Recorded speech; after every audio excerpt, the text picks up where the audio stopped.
Panibagong araw na naman mga lods, at ngayon nga ay day off natin, kaya tayo ay magpapakain ng ating mga alagang manok.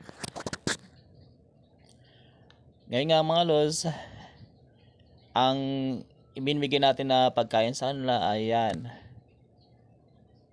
4 plus po yung binibigay natin sa lahat ng ating mga alagang manok, kasi hindi pa naman natin na panlaban at yung iba mga sa sisiw pa. At ngayon nga ay ilalagay natin yung pagkain niya sa timba, kasi nga ibababad natin sa tubig bago natin pakainin sa ating mga inaalagaang manok.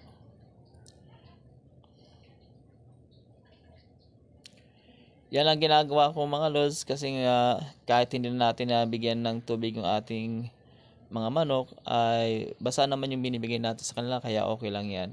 At isa pa, sanay na tayo magpakain sa ganyan. Wala naman nagiging problema at malulusog naman yung mga katawan ng ating mga alagang manok. Diyan nga mga lods, maghintay muna tayo ng ilang minuto bago natin haluin yung binabad natin sa tubig. Ito mga lods, tinali na natin tong ating stag, baby stag. Yan, kasi lagi siyang nasa scratcher. So ang ginawa natin, itinali natin siya para masanay yung kanyang paa sa tali. At ito naman yung ating sweater na inahin, hinuli rin natin para simulan natin na ipares dito sa ating broodcock na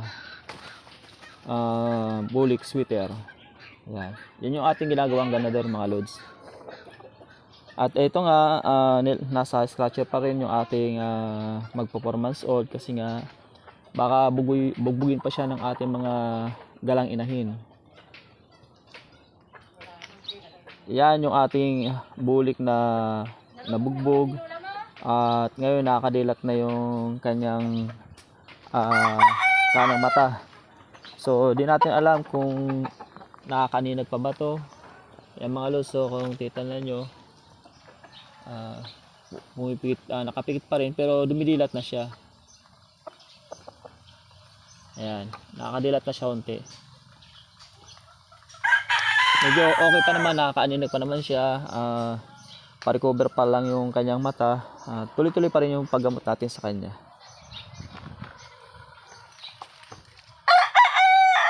Yan yung ating anak ng Tapi.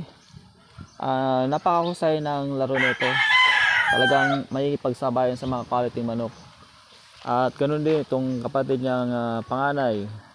Naka-recover din, kasi yung katawan nito halos nanigas, pati yung kanyang pakpak. Pag hinipo mo siya ay matigas talaga yung kanyang kalamnan.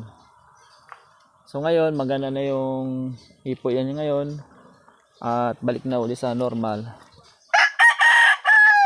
Yan yung ating puging-puging talisayin.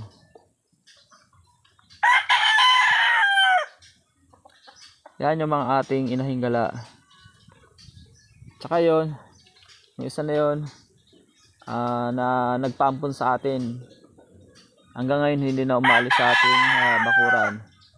And the rest, nasa galaan pa. Yun, isa. Meron pa tayo mga inahin na gala, nanginginain pa.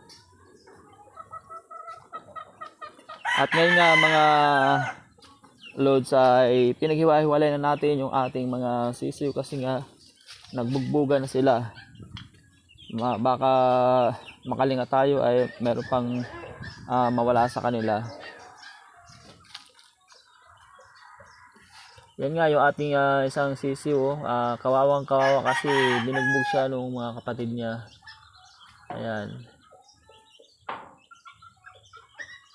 pati yung ulo niya, ayan, sugat na sugat.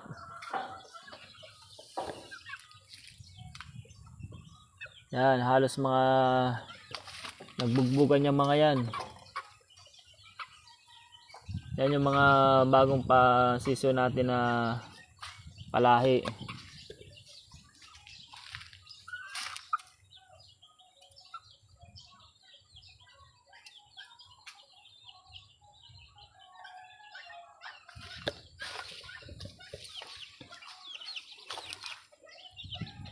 malaban na natin itong pagsamasamahin kasi nga talagang may mababawas sa ating mga sisiw kapag pinagpatuloy natin yun.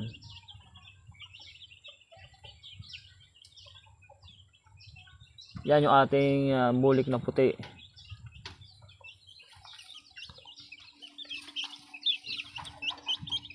Yan.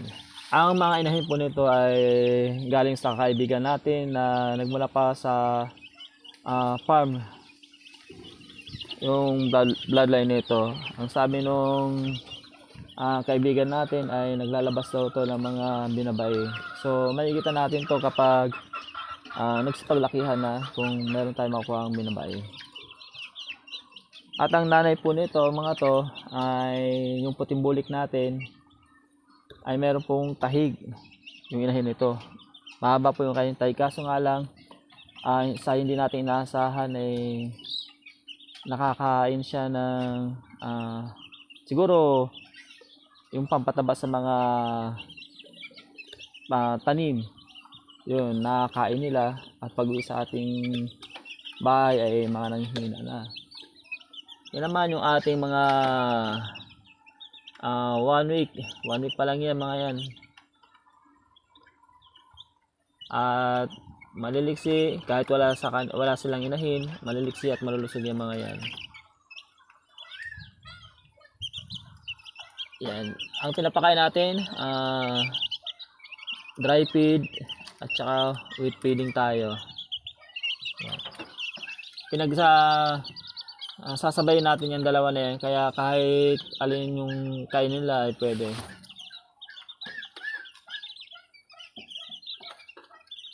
Yan yung mga 1 week natin. Diyan natin siya nilalagay sa karton tuwing magagabi na at saka pag malamig ang panahon, pinapasok natin diyan sa loob ng karton. Kita nyo naman at walang mga bagsak sa kanilang pakpak, maliliksi yung mga yan.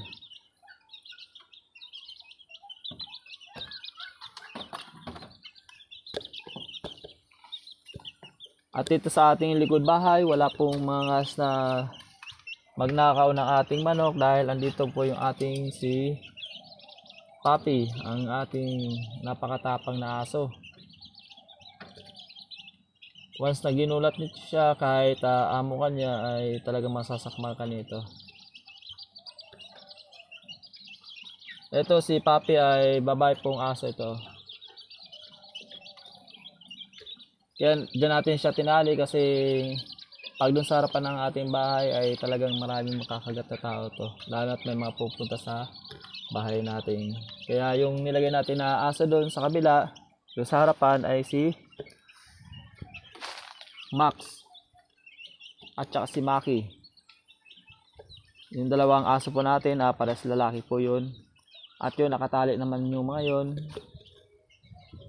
Kaya hindi po siya makakaperwisyo sa mga pumupuntang tao. Yan nga yung ating mga sisiw, kapatid ng mga nakakulong natin, ay pinakawalan na rin natin para masanay sila sa lupa.